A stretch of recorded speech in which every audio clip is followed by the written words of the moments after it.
Welcome to part 1 of episode 15 of Family Dynamic Conversations podcast with my guest, Paul Chepikian. My conversation with Paul lasted over 2 hours, and so I decided to split the recording and create a part 2. Both hours are fascinating, and I hope you can find the time to listen to his heroic, scary, and at times tragic life experiences. Please share if you know of someone who can relate, help, and inspire. Family Dynamic Conversations, where families and stories come in all shapes and sizes. I come from a family of 12. You may be an only child. What matters is caring, sharing, and finding ways to relate to one another. Hello, and welcome to Family Dynamic Conversations podcast. I'm your host, Janice Kingsbury. Thank you for joining me today. Well, there is a phrase, meaningful coincidences, and this has been very important in my life, and I've recognized it throughout my life. And I wonder out there if you've ever thought, wow, what if I hadn't taken that right turn? Or what if I hadn't turned on a different street that day? Or what if I hadn't planned that trip? Or if I didn't talk to that stranger, I wouldn't have found out this, and this. So this phrase fits my guest to a T. We may have to have a series of episodes just to cover the multifaceted, amazing human being. My friend, Paul Chepikian, thanks for joining me. How are you? I'm good. Thank you for that introduction. That's right. Well, listeners, I have to tell you, there are very few people in my life that I feel comfortable talking about personal experiences and tragic or celebratory times in my life. And Paul is one of those people. There's no judgment. There's curious empathy and fun storytelling. So it's wonderful to have a friend like that. And I want to take the opportunity to acknowledge the quality that I hold in you, my friend Paul. Thanks again. As I always start, My pleasure. How many in your family, Paul, and what number are you in that family? Well, it was my mom and dad and my brother and I. And dad is gone now. And my brother passed about 2 years ago. And my mom is up there. She's 94 and she's in the nursing home and she's with us physically, but not so much otherwise. So it's really funny that it's sort of just me now left. But there was 4 of us. 4 of you. And what number are you? Are you the oldest or the youngest? I was, my brother's gone now, so I can say this. I was physically younger, but emotionally the older. Yeah. It's funny. No, I used to call my brother Big Brother. Okay. And now that he's gone, I still talk to him, which is very strange for me. I don't normally do that. But I am, in hindsight, so grateful for the person that he was. Yes. It took his leaving for me to realize. Sometimes that's what has to happen. And did you find yourself, the two of you, very similar, quite different? Did you feel like the caretaker, or did he take care of you a lot? It was interesting. In my family, we were immigrants. We came to this country from the Middle East. And upon arrival, and my mom and dad, it was an arranged marriage, not like contracts, but the families had decided. And so when we got here, my mother found her freedom in America. And the marriage fell apart. He left when I was 10. My mother found her freedom. She sort of found her own life. And though she always provided a roof over our head, there was not much else. So my brother and I, believe it or not, just drifted off. I don't think we did it intentionally. And I think that's, in the end of the story, what he did for me when he died was, I believe, when he realized he was not and again, it was not a judgment on my part. He didn't know how to be a big brother. Okay. So I was left to my own devices. I took care of myself, moved out very young. My brother took care of himself. My mother took care of herself. And my father left the marriage and the family and took care of himself. So you had 4 people, pretty much very independent. Okay. And let's start there too. I forgot to ask you, where were you born? I'm Greek Armenian. Okay. And I'm born in a place called Jeddah, Saudi Arabia, which is now a pretty big city. When I was born there, it was nothing. But I'm born in Jeddah, Saudi Arabia.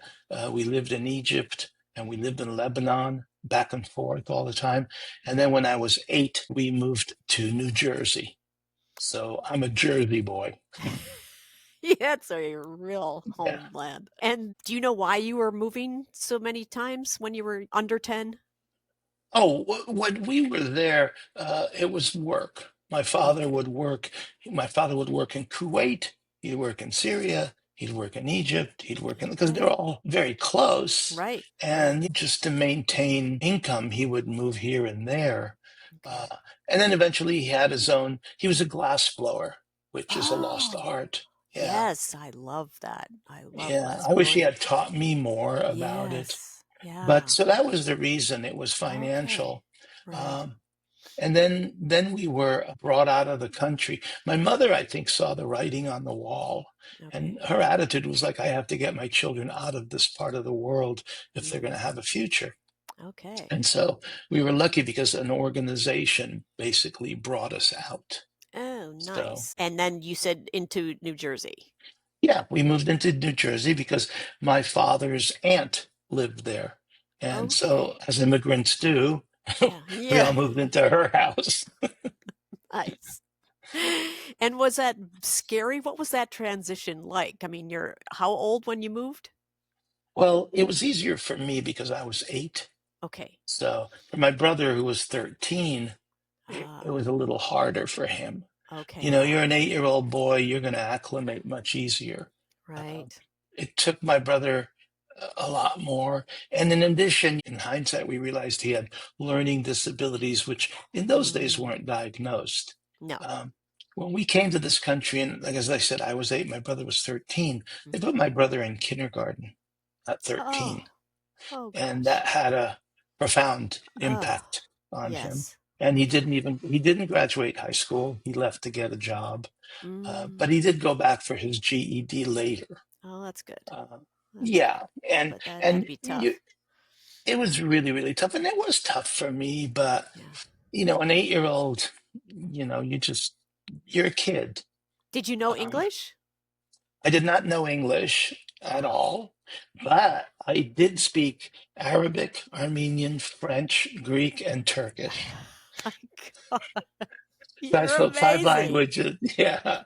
Well, you do that in that part of the world. Yeah, And until sure. this very day, there are words I know, and I'm not sure if they're Greek, Turkish, or Where'd they come from?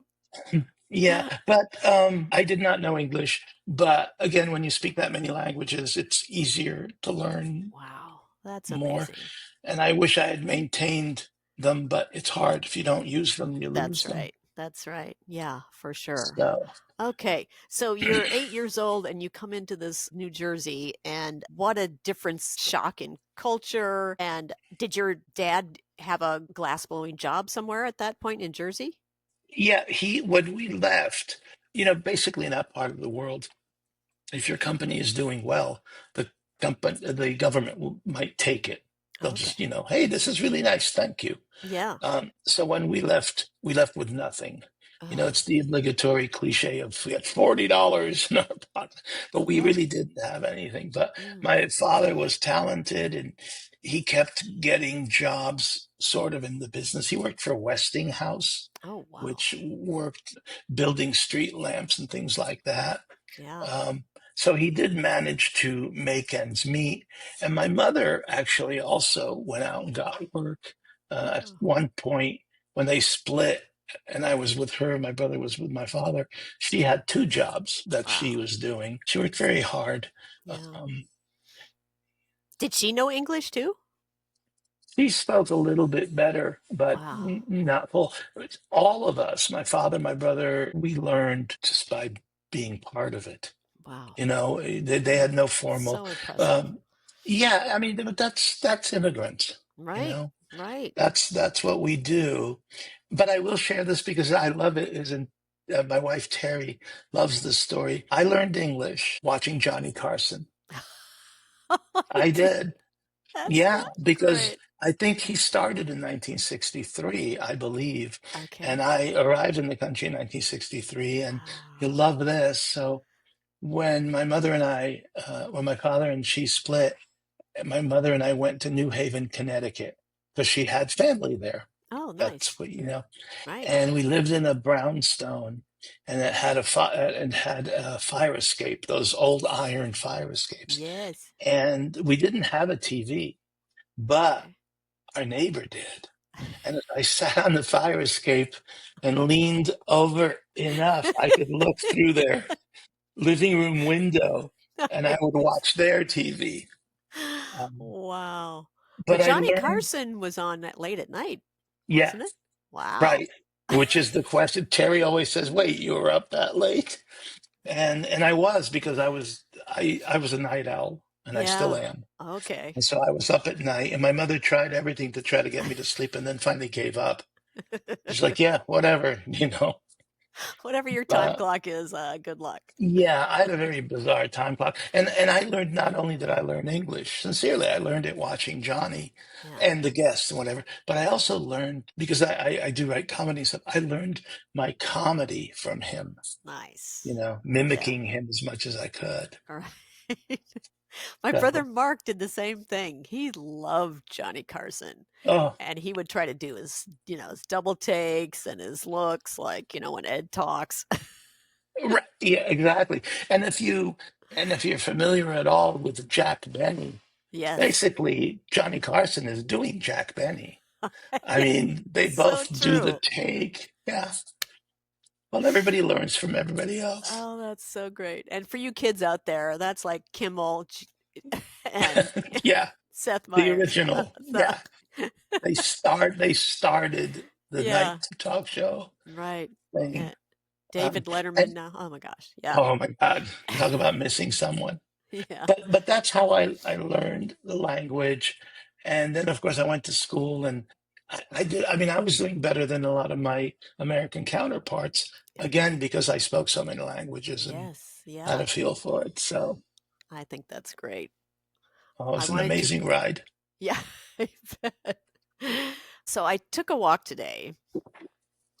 And, it's the day after Thanksgiving. The chaos and the fun and the eating and cooking is over, and it's just time to get out in nature and breathe. And saw all these beautiful, but while I was on my walk, in the distance, I could hear a siren going. And I thought, what a juxtaposition of, Mm. you're in this beautiful land looking at gorgeous flowers and smelling the fragrance, and then you hear that sound, and instantly I stop, and again gratitude comes in to my brain that I can smell the flowers, and I can walk, and I have mobility, and I can breathe the air, and I can take a picture of it. But I'm telling you, dear listeners, I asked my friend Paul to talk to me on the podcast because of his reputation of being in the right place at the right time, or wrong place at the wrong time, to help with those souls on earth that need to do and finish something on this earth. And sometimes Paul is just right there to stop that tragedy from happening, or he helps the survivors of those.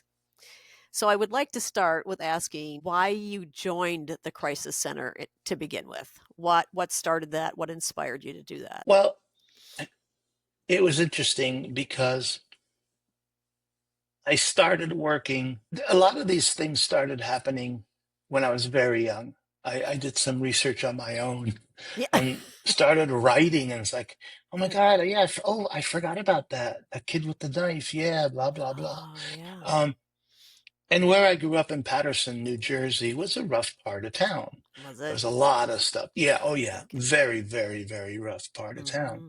And sadly, it still is. But then what happened, I think for me, the inciting incident, if you will, Mm-hmm. was I was about 10 years old, and it was snowing out. I remember visually. Wow. And my father, and I don't know where my brother was. My brother may have been with family, because it was just my mother, my father, and I. And Mm-hmm. we lived in Paterson. We lived on the second floor. And my father started acting. He scared me. He was getting very verbal, very loud. He didn't put hands on my mother, um, in terms of hitting or anything, but it really just scared me. Yeah. I was like, where is this going? And I knew enough just from watching TV and stuff. And I literally called the police. called the Oh, police on my father at 10. yeah. And in those days, there was no 911. You called the Oh, operator and you asked for the police. wow. And so I just explained to the woman, I'm, trying to recall, but anyway, Patterson police showed up and these two officers came in. They came up the stairs. When I think back, I'm thinking, these men came and they were probably in their 20s. They're young Okay. cops, Okay. but to an 8-year-old, Yeah. they're adults. Sure. And they came in and they started talking to my mom and talking to my dad and trying to calm things down, which they did, and they made everything better. And then the two of them came over to me because I was sitting by the window.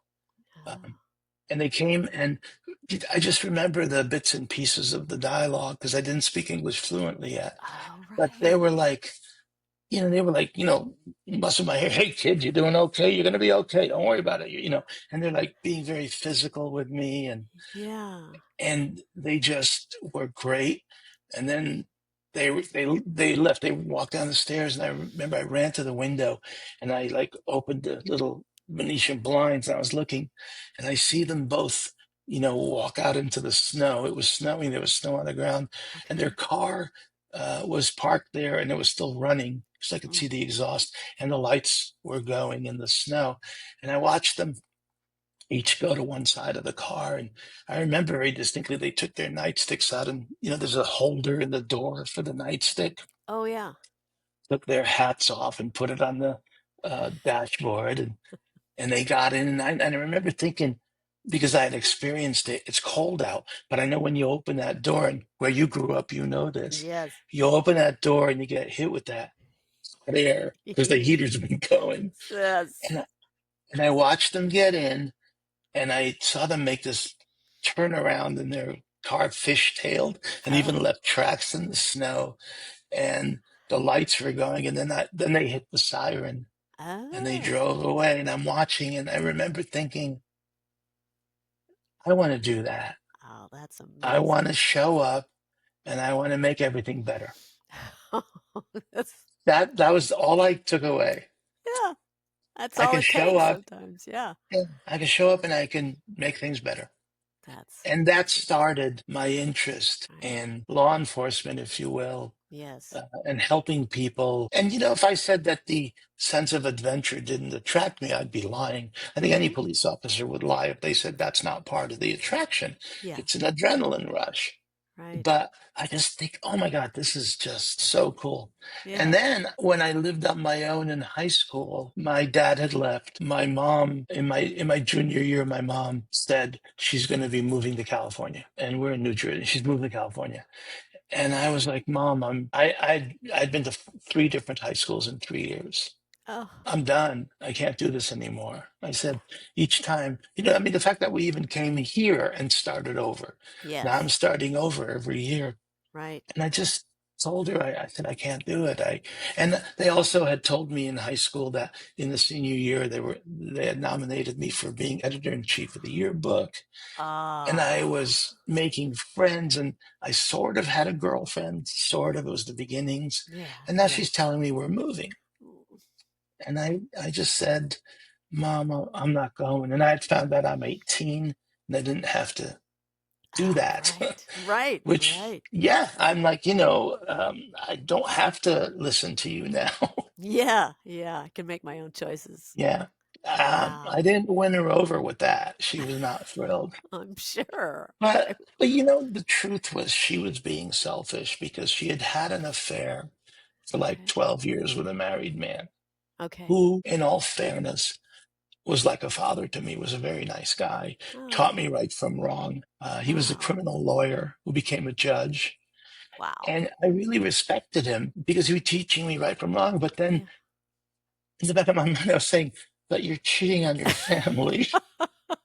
There's the whoops. Mixed message. Yeah. Yeah. Oh, And he was like, do as I say, not as I do. which is most parents, I'm sure. Most everybody, Yeah. yes, absolutely. Do as I say, not as I do. Oh, right, And right. so I didn't.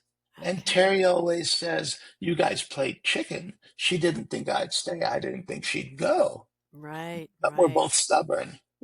I'm like my mother, I'm stubborn. Yeah. And so, cut to my senior year, I have my own apartment. I'm living on my own. Mm. And I still have to finish my senior year.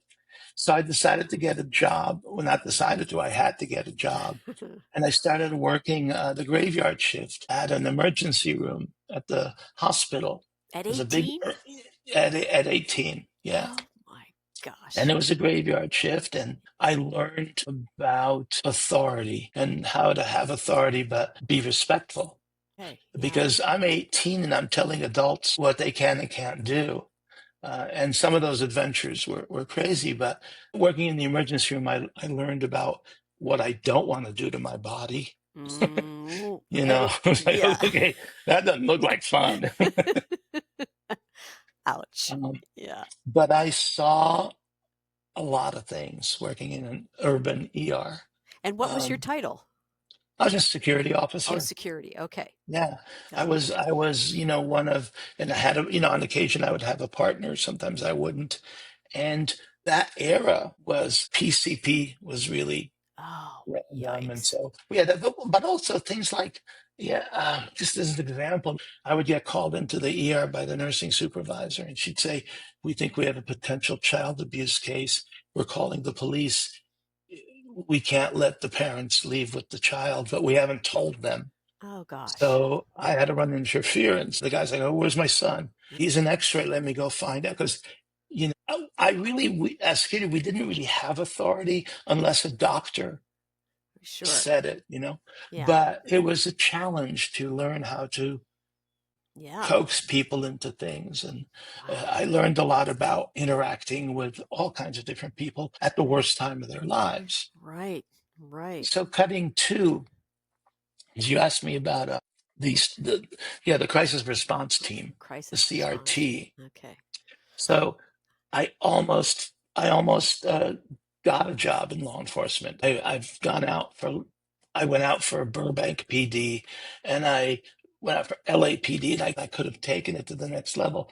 But Mm, something always happened. The universe was like, mm, Paul, no, there's other plans. yeah. And it was creativity and entertainment, Okay. though I bring that to everything I do. I bring Right. creativity. I decided not to do law enforcement, but had I done it now, I would have been retired with over 30 years with Oh my LAPD, gosh. but Yeah. I didn't do it. But then one day, Terry found an ad in the paper, and it was called the Crisis Response Team of the Mayor's Office. Oh, And they were just starting. And so she said, "This sounds like it's up your alley." And it was a volunteer position. okay. And so I applied, and I had friends of mine who were in law enforcement write letters on my behalf.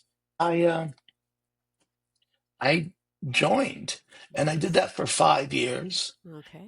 because it was an offshoot of my interest and all this other stuff that was happening to me Mm-hmm. when I was off the clock. Yeah. So that's why I went into crisis response. It was a way of keeping my foot in the door. And I recommend it to everyone. It's an all volunteer position. We work with LAPD and LAFD, and we are at the scene of you name it, and we'll get called out. And the primary goal that we served was taking care of the survivors, the victims, the witnesses. It Okay. was not the criminal element. It was dealing with, um, The if there was aftermath. a suicide, yeah, the aftermath, and even during, Mm, because God love LAPD and all those guys, but they don't have the time to babysit. The right. big bad city, they've Yeah. got calls backed up. So I would go with LAPD to do death notifications, which is one of the most gut wrenching things. But I can't make the notification. So LAPD would call us. I Okay. would meet them a few blocks from the house. They would fill me in, Yeah. and then we'd drive over, and then we did knock on the door. And it was hard. I mean, these guys had to tell someone, "I'm sorry to inform you, your husband's been killed at a Yes. construction site," whatever. Right. And after that, they would say, "This is Paul. Paul is with the crisis response team, and he's going to stay with you. And whatever you need, he can help you." And I learned over the years, most people, all they want is somebody there They want to look Yes. up and they want to They see don't want to somebody be there. alone. Right. They don't want Eh, to be alone. They don't. They ask you, why did this happen? And you don't have that answer. right. All they want is to look up and see somebody. Now, yes, there were questions I can answer, like, why is my son's body still in the driveway? The Mm. coroner has 6 other calls, etc. It's Oh busy. gosh. Like, Wow. so that I can do. Yeah. But most of the time it was just being there. Now, how old were you when you first started, though, doing that? When I did crisis response, I was well into my 40s. I mean, I Oh, was older, yeah. But working security, I was 18. okay. Yeah. And then when I moved out here, when I left New York City, where I was working as a designer in New York City, uh, and I had decided that I wanted to become involved in filmmaking. Yeah. So I had to leave. And when I came out here, um, and I had this amazing design resume, but I didn't want to go back to that because it would be consuming. So Oh, I wanted to start fresh, but I still okay. needed a job. Right. So I Right. applied for security at Brotman Medical Center in Culver City. That's right. And when the guy looked at my resume, he was like, Why do you want to What be are a security you officer? doing here? You work, yeah. And I told him, I said, I'm reinventing myself. And Nice. until I'm able to do that, I need to earn an income. Mm-hmm. And Mm-hmm. so that's what I did for a couple of years out here. Okay. Now, at this crisis response team, Mhm. you had a really rough, I think, what was it, 24 hours, where you Uh, had to take one call and you had to like back to back calls. Can you talk about that? yeah, you signed up for shifts. And obviously, the weekends are the hardest to fill because people have families and they want to be with their families, but we have to be available 24/7. Yeah. So I would sign up, and I think you were on call for a 12-hour period. You had to work at least 2 shifts a month. Okay. And I had just started. And normally, I just graduated class. Gosh. And for the first couple of calls, you don't go out alone, newbie. Yeah. So they're gonna watch you. They're gonna see how you're doing, etc. So I got a call from the dispatchers, and they said, "Hi, Paul. We have this call, but we don't have anyone to go out with you. Do you think you'll be okay?" Wow. And I used to work in the ERs. They Okay. knew I had some experience. I said, "Yeah, I should be okay." And I went. I took the call, and it was literally a pedestrian versus auto, and the Oh, pedestrian was killed. And it was a homeless man, and it was a young couple who were just driving, and it was not their fault. The police cleared them on the spot, okay. but they were quite devastated. They hit and Mm, killed someone. yeah. And I stayed with them until I felt like it was. Sometimes they'll be fine and they'll say, "No, we're good, thank you." Other Okay. times I'll stay, whatever. Mm-hmm. But so I helped them deal with it. Uh, I sort of felt bad because the victim was a John Doe. He's a homeless man. We have no idea who he is. That's tough. Probably no one's going to miss him. Mm-hmm. It was a tough one. And it was like maybe now 3 o'clock in the morning. Oh, And it was gosh. in downtown LA somewhere. And I got in a car and I was heading home and I got another call from dispatchers saying, Mm. "We normally don't send people out 2 calls in a row, but we don't have anyone else." And that was the Oh, problem always. There weren't enough people. And it was bad because some people would sign up and they would still mm. not be available. If you signed Oh, up, that's a commitment. It's a right. volunteer position. Yeah. So I got the Yeah. second call and they said, you okay? I said, what am I going to say? No. Mm-hmm. So I said, yeah, Mm-hmm. I can take the second call. And ironically, it was the same type of call, auto Oh, versus no. pedestrian, same exact thing. Wow. Um, Wow. and so I get there. I mean, it was like the same. It was like a homeless man. He'd been hit and Really? killed. Yeah, it was just very weird. That was two in Wow. a row like that. Yeah. So dealt with it the way I deal with it, and each call is different. Right. Normally, when we're with others, because sometimes there'll be 3 or 4 of us, Oh, and the first person on the scene you're sort of what they call the incident commander. You're in okay. charge. Everyone else who shows up reports to you. Whoever gets there first becomes the lead. And in Okay. this case, oh, and also if there's 3 or 4 of us, at the end of the call, we leave the scene and then we have a debriefing. We Mm. all, are you doing okay? How are you holding up? We do that. But Yeah. in this case, it's just me. Um, Wow. Wow. and this was just starting. So the cops weren't as familiar with us. Who are Okay. these people? Now Oh, it's different. Now they know us, they welcome us, etc. that's I go good. home, and as I'm going home, it's sort of eating away at me. I'm like, 2 guys, both John Does. Nobody Yeah. knows who they are. So Right. these two human beings got killed tonight, and who are they? And do they have family? And where's the family, etc. Yeah. So when I got home, it was like really staying with me. Hmm. And that's the night I decided to come up with something that I do until today, which really helps. I decided I had some tea lights, small little tea lights, and Okay. there's a little angel that sits on our mantle. So I decided each time I come home from a call, I'm going to light a little tea light.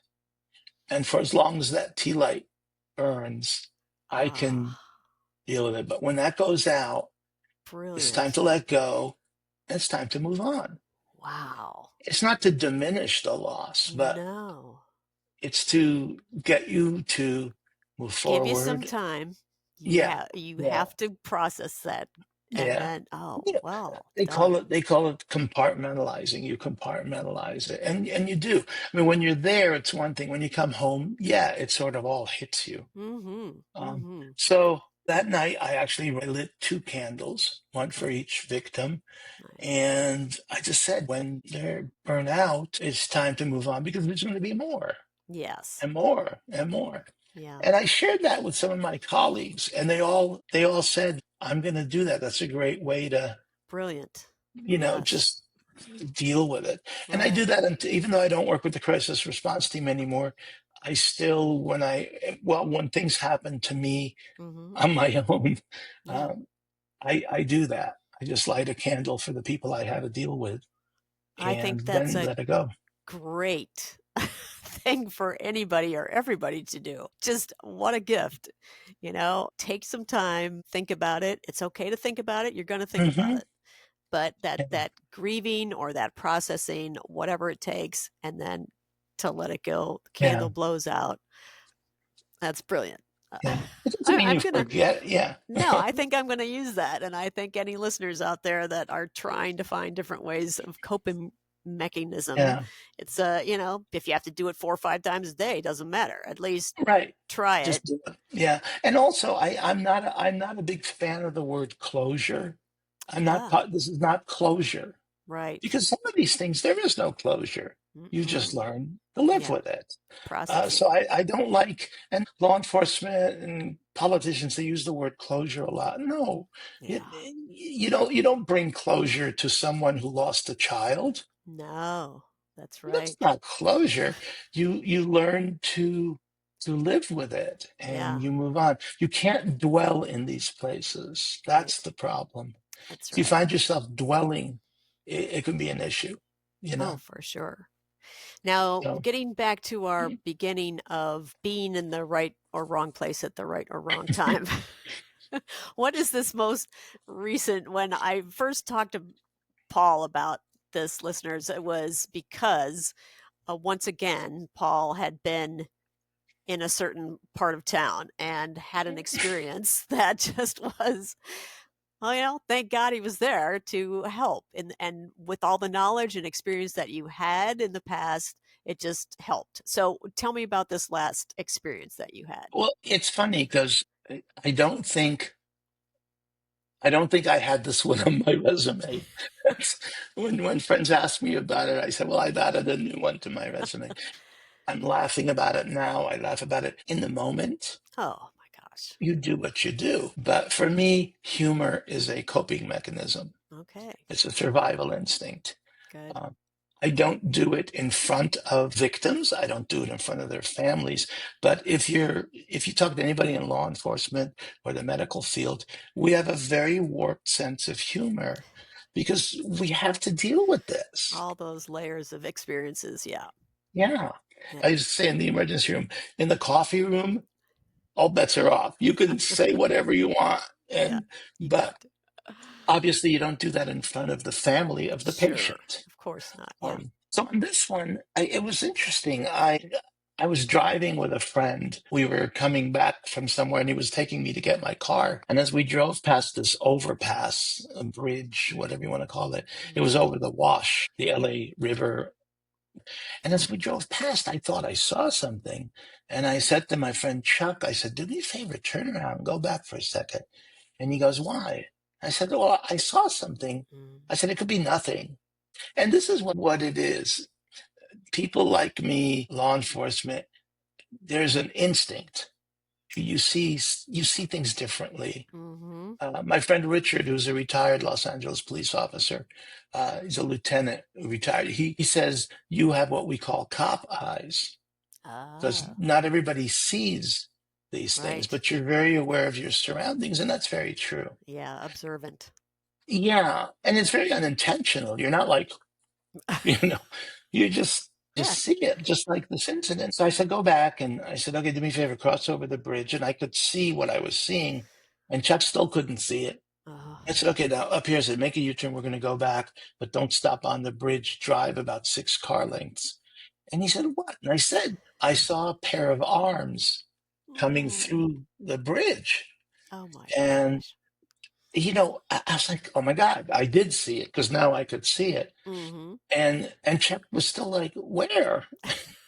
And then he saw it. And he said, oh my God. He said, well, maybe the guy is painting. Maybe he's on the other side of the bridge and he's painting. And I said, yeah, maybe he is, but I got to go Maybe check. he's not. He- Yeah. Yeah, maybe he's not. And we stopped and I looked over and I could see the arms and it was somebody hanging off the bridge. So he's on the other side. He's outside and he's Mm-hmm. holding on to the pillars, if you will. His Right. arms are like, and he's just holding on and his Mm-hmm. face is in the opening. And I Okay. looked over and there was a ledge like maybe 3 or 4 inches.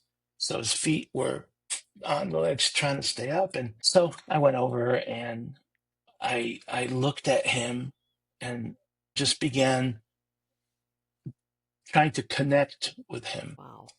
And it ended up taking about an hour and a half. I Goodness was with him for gracious. like an hour. And somebody else actually, eventually somebody stopped and said, is you okay? And I said, yeah, so I said, do me a favor. And I just said, call 911. I was talking to this man, and the first thing I did was, my name is Paul. What's your name? Hi, Carlos. I'm going to ask you a favor. I said, do me a favor. And I said, grab my hand. I wanted to hold on to him, which I Gosh. did. And we just started a conversation. And at that point, in a way, I was glad that my friend Chuck was with me because he had my back. Because a lot of Yes. times in these situations, I have to be aware of my surroundings. I don't Mm-hmm. know. And so I was so focused on him. It was just about staying with him. And I told him, I said, I'm worried about you, my friend. And he was very emotional and he kept crying and he kept pressing his face against mine. But mind you, he's still hanging outside. Right. I'm hoping the fire department's going to come and we can get a ladder or whatever they do because there's no water in the wash. He's going to Oh, drop right.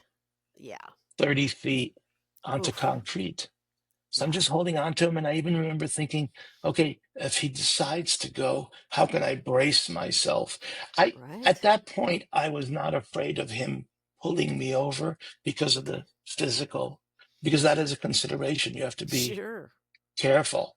Yeah. Um, but I knew that I said my own thing was like, okay, I can brace my legs up against the concrete and hold Mm-hmm. on to him as hard as I can Okay. until help arrives. And it took a long time for help to get there. It took a Mm-hmm. long time.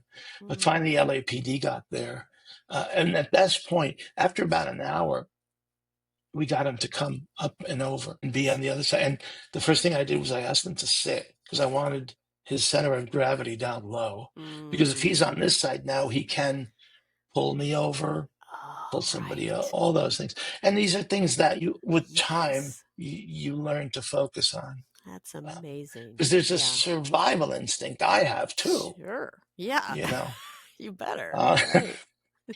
but we sat down, and I swear to God, Janice, from the first time I grabbed his hand, I said to him, "I'm not going to let you go." And I was speaking Mm. these words, and I was being very sincere. I Yeah, wasn't just saying them. I said, right. "Carlos, I'm with you. I'm going to be with you. I'm not leaving, and I'm not going to let you go." And we literally held each other um, until the last minute, finally, when the paramedics arrived and they brought the gurney over. It seemed like a lot of time, but in the end, it was like about an hour, hour and a half. The officers were very grateful. And the first thing I do with the officers, I tell them I'm a former member of crisis response. So that puts them at ease. Sure, sure. And they relinquished to me. They were like, okay, you've got a rapport with him, Mm, you keep that going, you know. Uh, nice. Sometimes, law enforcement will brush you, yeah, thanks a lot, and Yeah, you go can ahead. go. You're done. But in this case, they were like, okay, he's got this guy, and he's under control. Mm, Last thing I did, uh, as I noticed they were bringing the gurney up. I said, "So Carlos," I said, and I had told him earlier, "I'm going to get you help." I said, "Carlos, I got you some help." I said, "Let's go over. Let's get you some help." And as we were about to get up to walk over, this is my wedding band, and mm-hmm. on this finger, I used to wear another thinner version of my wedding band, and I Yeah. had bought that for myself 15, 20 years ago, probably 20 years ago, and it was to remind myself that things will always be better. Hang in there, keep a positive attitude.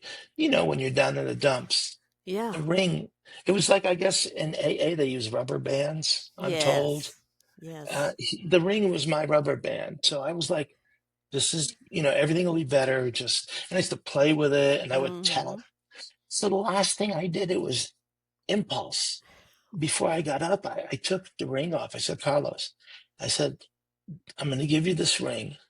I Oh put it my in his gosh. hand and I closed his fingers around. I said, "I want you to remember that you're never going to be alone."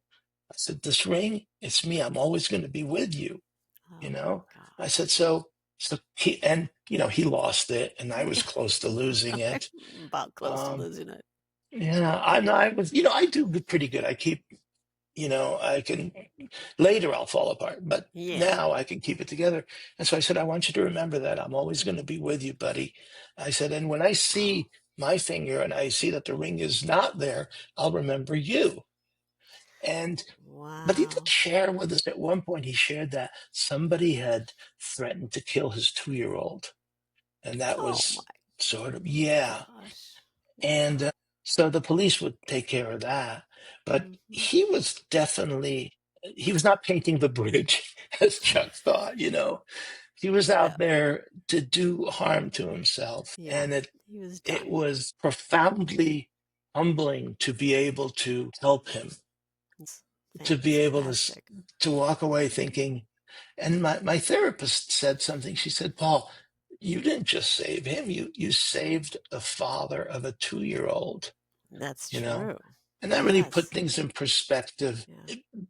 I used to brush it off more. It Mm. was nothing. Now I'm like, "No, Paul, you should own it. It's okay." Recognize, Yeah, acknowledge the fact. yeah. Yeah. It's Mm-hmm. not, you're not being a jerk because you're acknowledging it. No, You did something good. And the that's cop right. said to me, he goes, "I can't thank you enough." He said, "Most people would have stood there with their iPhone taking pictures." Oh, true. I said, Right? "Yeah, sad but Yes, true." that's right. Um, Well done. Well done. yeah, that's the last one, and it's been quiet since then. Now you've been in a more difficult, no, not more difficult, a different type of situation where I don't know if it's been more of a violent situation or where it's very courageous to just stop what you're doing instead of getting in your car and leaving, you stay and you help. Now, what was one of the, I don't know, more, is there a dangerous one where you thought, well, maybe I shouldn't be here doing this? I try to stay one step ahead Okay. of, okay, what am I, and that's a promise I made to Terry, to my wife. I said, Mm. "Please know that I don't willy-nilly do something." I mean, there are moments in one's life, I'm not talking about just me, but there are moments where you do things regardless. Well, I hope we do. I hope I do. I hope people do that. Regardless of the threat presented to you, if somebody needs you, Yeah. and I always say I don't do anything I don't expect others to do. I Right. really don't. Okay. I was astonished how many cars drove by that day, just kept going. Now, Yeah. most of them probably didn't see it. Right. Right. Many of them wouldn't know what to do. That's true. But there are moments where I've thought to myself, okay, what now? Mm-hmm. And one in particular was years ago after the Northridge earthquake. My Oh, neighborhood was pretty devastated. right. My building and maybe two other buildings in like a 4-block area were the only buildings that were still habitable. Everything else Oh, was red tagged. wow. So it was like a no man's land, and the streets were closed off. You couldn't get in without showing your license. Oh, okay. But after the police left, there was a lot of looting. You know, Oh, people were yeah. looting the buildings because people Sure. had to leave and they couldn't take their belongings. Ugh. Um, Yeah. anyway, one incident in particular, I had my dog Lady, and I'm going to talk about this even though it's not what I recommend. But when I went for a walk with my dog at night, and I have weapons, you know, it's like I don't have like an arsenal, but Right. I have something for the house to defend myself, God forbid, whatever. I'm Mm-hmm. familiar with weapons. I'm very respectful. Yeah. But I was walking late, and I lived by myself at the time. My condo was devastated. The neighborhood was, and when I went for a walk at night. I'm walking through these places, and I'm an easy target. But so I said, okay, well, you know what? I'm gonna carry a weapon when I go for a walk, just Okay. in Makes case, God sense. forbid. Yeah. Yeah. Yep. I was walking past one of the other buildings that there were people, and as I walked past this one building, the glass in one of the windows, the glass shattered. And then startled me, and I looked up and I heard a man yelling, raise his voice. And we didn't have cell phone. I didn't have a cell phone at that time. So Okay. now I'm like, oh crap. And then I hear a woman, and so I shouted from out the street. I said, is everything okay? And Yeah. she screamed, help me, call the police, help me. Oh my And gosh. I didn't hesitate. I was just like, okay, you got it. And I turned to walk away with my dog. And then I hear him yell, oh, wait a minute. Hold on. Wait a minute. And I was Oh like, oh, gosh. crap, you know? Yeah. So Scary. I was like, okay, I have to think this through. So I tied my dog up because I didn't want to have to deal with the dog. And Mm-hmm. I just, and I had quite a walk back to my condo. Yeah. And so this guy came out of his building in his underwear, Oh you know, God. and he's a big guy, and he's coming at me.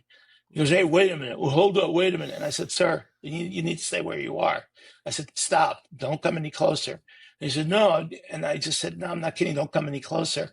And he kept coming towards me. And all I did was I lifted up I opened my jacket because I had a proper holster and Mm-hmm. it was not like I didn't tuck it into my pants. I Right. had a proper holster, Yeah. and I just pulled it back. All I did was pull it back. I said, I need you to stop right where you are. And there's a thing you do with your voice, Mm-hmm. you use your big boy voice. Oh yes. And I more or less commanded him just to stop. I said, I need you to stop right where you are. Do not come any closer. And then all of a sudden his wife comes out, and he's like, oh, honey, this guy's going to shoot me. And I just went, you know what? I said, let's stay calm. No one's shooting anybody as long as you stay where you are. And so, but in that split second, I was thinking, okay, you Mm-hmm. didn't think this all the way through, but you're here now. That's What do you right. do? What do you do now? That's right. But I managed to diffuse the situation, and very simple, because I needed to hold them both where they were. And I just said to her, I said, do you have a place to go tonight? And she said, yeah. I said, okay. I said, why don't you, if you need to get some, why don't you get stuff? They were sort of okay, but obviously something was going All on. right. And I just said to her, I said, get your stuff and go. I can call the police, but if I call the police, one of you is going to jail. I was actually thinking, should I just do that anyway? Sure. But if the police don't see a crime, and neither one of them was marked, I don't think he had hit her. He just Okay. had thrown something at the window. And it was one of those things where, okay, this could get really serious any minute. But Mm-hmm. luckily, everything worked out. She literally got in her car and drove away. And I said, I need you just to go back in the house, okay? Yeah. I said, just calm down, go back. And he was cool at this point. Okay. Good. And he walked away. And then I went back and I held my dog. I For was just dear like, life. lady, come here. I was just like, oh my God, what was that? So, and I've been in other situations like that Yeah. where it posed a threat, but So, I don't readily put myself in those situations. which is good, but I know you've had to deal with a lot of crazy situations. So, what is the police phrase? What do they call you? Oh, sure, you had to bring that up. No, it's well, the police refer to me as a shit magnet. They have a name for because there's officers on the force who Yeah. always they get the shit, so they call them the shit magnets. But my friend Tommy, who you knew, my Yeah. friend Tommy, there was an article about me in the paper, a full page article about all this stuff. Mm. And Tommy called me and he said, I think you're going to be mad at because they interviewed him. Oh, Because okay. the reporter said to me, are there witnesses to all this stuff? Like, are you just making this up? I said, no. I said, there are witnesses who've been with me, and Yeah. Tommy was one of them. And Tommy referred to me as a disaster magnet, which He was being is a, kind. yeah, a notch above shit magnet. I don't, it's a badge of honor for me. Oh, Sure. absolutely. The things you've It's- had to do and what you have done. I applaud you. yeah, shit magnet. Oh my I may God. have to have a That's t-shirt. I may have to have a t-shirt made. Shit magnet. and then have all the people sign it. Yeah. Well, I don't know if you know. Uh, I've done the Heimlich maneuver twice. No. Oh, that's right. Tell me about how yeah, so the first one. One, Let's start with the first one.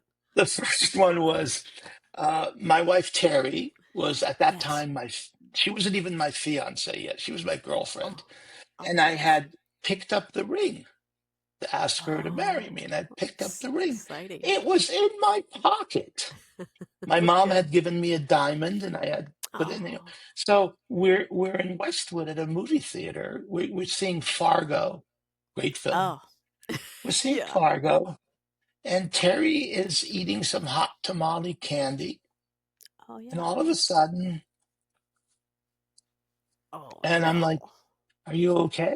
There, talk to me, talk to me. And I know enough about the Heimlich maneuver. It's like automatically start because you have to make sure they're choking. Long story Okay. short, I had to give Terry the Heimlich maneuver, and Whoa. she coughed up the hot tamale, and he Gosh. was saying, I mean, when I think about that again, I'm like, okay, Paul, don't brush it off. You may have saved her life. And your And wife. and I'm like, I have the engagement ring in my pocket. You can't die. Because I don't think I can get the money back. Oh my um, God. so that was the first time. But And the wait, second time, we're not going to yeah, start the second sure, one sure. until tell me, did you then continue and ask Terry to marry you that night? It wasn't, no, the plan wasn't that night. I had Oh, okay. gotten You the just ring. had it. Yeah, I Okay. had, it was the day I had picked up the ring, but I Okay. had other plans, Oh, which was, yeah, no, we went away to a place called Zaka Lake, and there was a log cabin, and that's where I had planned on asking her, okay. but I had the ring with me.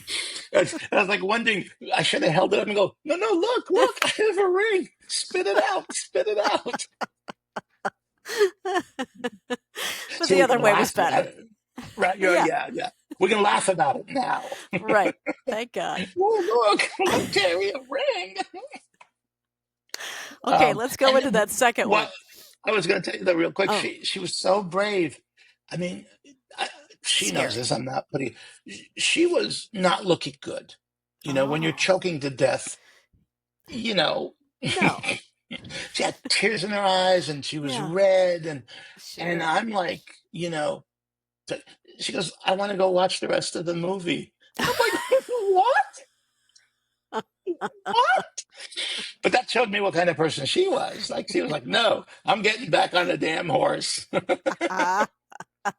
Thank you. Let's What? go back. Yeah. I was like, are you okay? She goes, yeah, yeah, yeah. And needless to say, it caused quite a ruckus in the theater. I mean, people were coming over and they were like, do something. I'm like, but I was asking her, can you talk to me? Talk to me, because people who are choking, there's nothing. There's no sound. They can't do nothing, and that's the clue. But if Okay. they're coughing, or if they're not choking, so don't start throwing them up and crushing Oh, their chest. And I okay. remember too, I did it once, I did it twice, nothing. I did it a little harder, and there is a chance you're going to crack a rib, Ooh, yeah. but Yeah. it's worth it. We To can get deal that with out. a broken rib.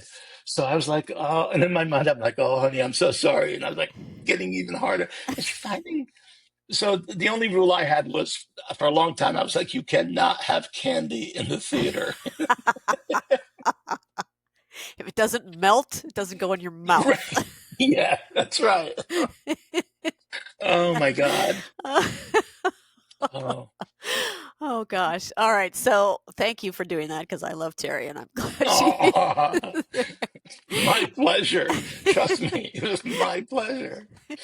So what's about the second one? What happened the second time? The second one, we were Gosh. some friends had invited us to Hollywood Bowl, and we were just sitting there, and the concert hadn't started yet, and there was a ruckus going on, literally in the bench seat right behind us, Okay. and it was like, what's going on? I turn around, and this woman is doing the Same thing. sign. Mm. Yeah. Oh. And I just like I turned around and all I said to her, I said, can you talk to me? And I stayed calm. I mean, there's already chaos. I don't need to contribute to it. Very calm. I said, can you talk to me? Talk to me. And I was looking at her in the eyes, and yeah, I could see. I said, okay. I said, okay, hang on, all right. And I got up, went behind her, and Terry was great. Terry said, he knows what he's doing. Relax. Yeah, she would know. Yeah.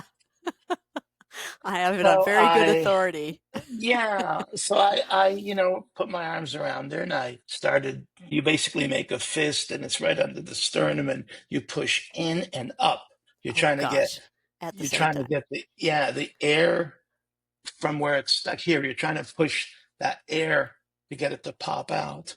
That's got to And take some force though. it Yeah. does. Yeah. And same thing with her. I was like, I did it 3 times and I was like, oh, it's not working. And in my mind, I'm going, forgive me, lady. Um, Yeah.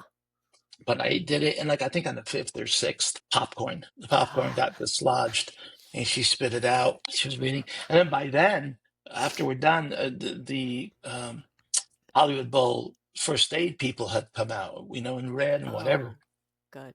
and it was a very funny part of this. So as soon as I got it to pop out, all of a sudden there was like applause in the Hollywood, Wait. and I thought, what? But what happened was the conductor had walked out at the Oh, precise time I popped it out. The conductor walked out, so all the applause were for the conductor. But it seemed like it was timed well perfectly. timed. Yeah. So, and the first two Oh, aides guys came out, and we chatted, and I thanked them, and they were very sweet. They said, "What are you thanking us for? We didn't do anything. You did all the work." But they checked her out. And yeah. then this was weird. This happens also, but there was a guy sitting there and he leaned over and he tapped me on the shoulder and he said, my name is so and so, so and so. And he gave me his card. He said, I'm with, I think it was Cigna Health. He Oh, said, I'm with a Cigna Health insurance company. I'm their director of marketing. He goes, and would love to we have this hero of the month thing, blah, blah, blah. I said, you know what? I said, it's not up to me. I said, you can talk to her, but I said, yeah. I'm, It's not going to call I'm myself a hero. Yeah. right. But it was really lovely because they did present me with an award. And That's actually, it's funny wonderful. the Image Bank photo, there's like, you can buy a picture of me standing next to Terry holding the plaque. It's worth $300. I don't get any of it. That's because it belongs to a photographer, but that makes me laugh that she's selling a picture of me. But then NBC Love picked it. it up. NBC did a Oh, report because it was right around Thanksgiving, and a lot of people choke around Thanksgiving. yeah. So they actually called me up and said, "We'd like to bring the woman who I did the Fake her or Heimlich on." whatever. Yeah. They Oh, brought her her. to the house. Yeah, Okay. they Okay. brought her to the house, and she hadn't seen me since that night, and she was very, very kind and generous. Wow. She referred to me as her guardian angel that night, and I said, "Well, thank you." I said, I knew what I was doing, and I happened to be there, and it was my sincere. I can't say it's my pleasure, Yeah. I don't but want it's have my to do it. honor. It was my Yeah. honor to do it, sure. But she Wow. was very, very lovely, and she gave me such a nice hug and said, "I wouldn't be here." And Yeah. so Yeah. it's interesting to have two people in the room that wouldn't be there. That's mind blowing. Oh my gosh. Yeah. I've never thought of that until this very moment, that there were two people in the room. Standing That, right next to you. wow. Full So, circle. yeah, Wow. Wow. That's Terry calls crazy. it a superpower. I'll That's take it. right. It's That's better right. than shit magnet. Yeah, I would prefer that. Yeah. And I bet you can't even tally the number of times that you've used your superpower, not the other thing. You've used your I superpower. I started to, because I was more curious, when did it start? Okay, Um, you good. know, definitely having to call the police on my father was a form of this. Yep, I helped my mom out. that's right. I've had, and yes, at last count, I mean, there's probably even more because I have forgotten some. At last count, I was going on 60, you know, Good A- Lord. and not everything is as dramatic, but No. definitely things. Yes. And Yes. so I do wonder sometimes if I missed my calling as a police officer. Uh, Oh, but by the same token, um, the universe has seen fit to see to it that I can be in the right place at the right yes. time. That's And my right. friends always say, I'm either scared to be with you or I want to be with you because at least you know what you're doing. Yeah. And I know Yeah. I'll be safe. So I guess it depends on if the glass is half full or half empty. Well, just to be a witness to that, and as what Chuck was this last time, to be able to see the determination in your eyes, know what you're doing, calculating all the different risks and then having the empathy to go, this gentleman needs something for Yeah. some reason. I'm not here to judge what that is, but I have the empathy to say, maybe not today, you know, Yeah. Yeah. and that's wonderful. I It applaud you. Thank you, my dear. It Yeah. was interesting because you know, I mean, Tommy has been there for about three different incidents. Wow. And I remember one time he just looked at me and he went, "How do you do that?" And Yeah. with Chuck, what was great about Chuck is he was so sweet. He said, "Paul, I watched you." He said, "Your focus was unwavering." He said, "You were so into the moment because it was amazing watching you." And that was really wonderful and wonderful Yes. to hear because I think like, okay, what's it like if I could step outside my Oh, body? And myself. he just said, "You're focused on that man because nothing was going to keep you from doing what you were doing."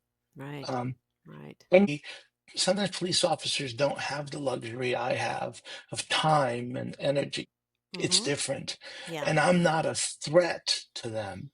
Whereas Right. when I work with crisis response, we made every effort to not look like law enforcement because Okay. some of the people we deal with aren't comfortable with law enforcement. Right. So Right. we're civilians and we're here to help you as civilians. Totally Because if we're in a respect it. uniform, we responded to a lot of gang shootings, drive-by shootings, things like that, where the people we're having to interact with aren't comfortable with law enforcement. Right. So we can't look like them and we can't act like them. We have to be a little bit different to gain their trust. It's very smart. That's very smart because that Yeah. is a huge issue when I'm sure. in a lot of different Absolutely, situations. yeah. Yeah. In the Yeah. inner city, it's like that, Right. through a fault of no one. It's Yeah. just the nature of the beast. I mean, Right. I hope they can make that better. And because in the old days, police officers were respected and trusted. And Mm-hmm. nowadays, it's just very different. Yeah. So, Yeah. And you don't know, especially in that area, the idea of what has happened to anybody. So good, yeah, bad, and different, you have to be aware that not yeah. everybody's going to want to be able to talk to that type of authority, I guess. And it's just easier to Right. And talk to the, also, we want to find out things. We also had an obligation. I mean, we get training. Part of it is if we, as civilians, if we hear from something from another civilian, we are obligated to let law enforcement know. for sure. We have to. But one of the and quick, if we have a second, I'll tell you one incident that I Yeah. was very, very proud of. I had been called to, and it was a gang shooting, and the Mm-hmm. young man was behind the wheel of his car, and he Oh. was dead. And we were all waiting for the coroner to come. And in Los Angeles County, it's very busy, so it can take the coroner up to 6 to 8 hours Oh. sometimes. And that person is there because nobody can touch him. Yeah, unlike in the movies where detectives show up and Mm-hmm. move Movies, things right? around. In LA County, unless it's immediate threat, they can't touch Mm-hmm. anything. So in LA County, until the coroner comes, does his thing, law enforcement can't move anything. Wow. And that's tough. So in the Oh. days of cell phones, when something happens, all of a sudden you have family members coming to the scene. The car was off in the distance. The young man was covered. Mm-hmm. Um, and we were holding back, and I was dealing with some of the family members, and they wanted to see him, trying to delicately say, number one, you probably don't want to see him in this present condition. Right. But number two, it's not allowed, whatever. I said, so let me see what I can do, whatever. And eventually the coroner got there, and the coroner's off in the distance doing his thing, and I'm trying to deal with the family and stuff. And now the coroner's ready to go, and they want to say goodbye. And they said, even if it's just the van, can we? And so I came up with this scenario, and I said to them, I can't promise you, but let me go talk to the coroner. Let me see if he can at least drive the van here. I will see if they'll allow. I said, but I can't promise. It's his decision. So when I talked to him, I said, we don't know how they'll react. There's emotions, and it's usually better if I just get out of here. I said, it's up to you, my friend. But if you can just come by for a second, all they want to do is put their hands. I mean, I couldn't write this stuff. No. And he agreed. He said, I'm going to take your lead on this. He said, but I'm not going to stay for long. I said, no, I already told him you're not going to stay. So he literally drove the van up, and they were very respectful and quiet. And the family came up, and they just put their hands just to touch it, and they put their heads, and they said their little short prayer. And I said, okay, everyone, I said, it's time to say your goodbyes. And it all went off without a hitch, Wow. But it was just Wow. something I felt like, well, it's the least I can do for them. Well, that's You know, so wonderful. What peace it that just, would bring to them. yeah. I mean, I said, you're going to see him again. It'll be under different circumstances. And, even then, I personally don't believe in an open casket. That's just my own personal preference. But to each his own. Mm-hmm. But it was just between the mom and the siblings. I just felt the energy shift once they did that. It was their way of saying goodbye. And I was very, very grateful to the coroner's office. Yeah. I was like, can't thank you enough. Right. And he said, we don't do that. I said, no, I understand. And I understand why, Right. Right. because he could easily go south. Bad. Yeah. Yeah. Yeah. Well, Emotions run high. Mm-hmm. Yeah, it was Well done. I'd forgotten about that until now. Well, it's good to think of that because I think it's important to recognize. I'm going to add it to my list. There you go.